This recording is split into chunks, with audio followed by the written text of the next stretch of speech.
Who were the Deacons for Defense and Justice?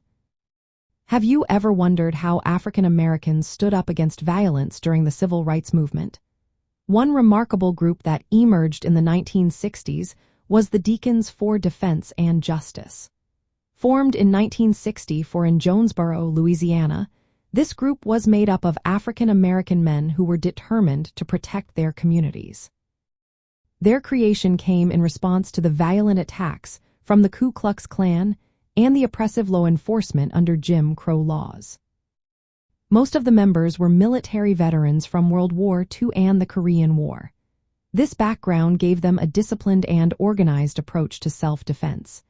The Deacons were founded by Ernest Chilly Willie Thomas and Frederick Douglass Kirkpatrick. They started this group after the local Congress of Racial Equality office faced Klan violence. The Deacons did not aim to provoke violence. Instead, they armed themselves to defend their neighborhoods and civil rights activists.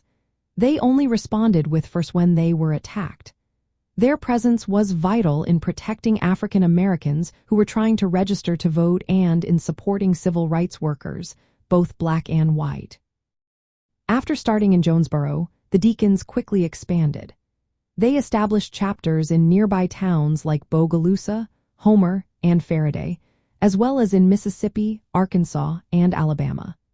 The Bogalusa chapter became especially known for its confrontations with the Klan.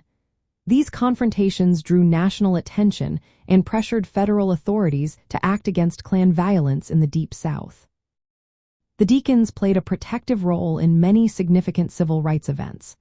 For example, they provided security for the March Against Fear in Mississippi in 1966. Their approach marked a shift from the nonviolent tactics often associated with the civil rights movement.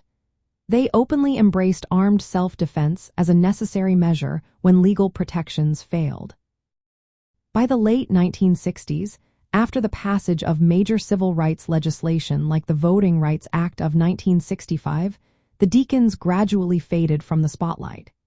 However, their legacy influenced later groups such as the Black Panthers. Their story was even portrayed in a 2003 television movie, highlighting their role in the struggle for justice.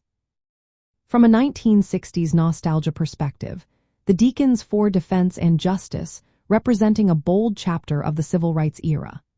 They embody the determination of African Americans to protect their communities and assert their rights during a time of widespread racial hostility.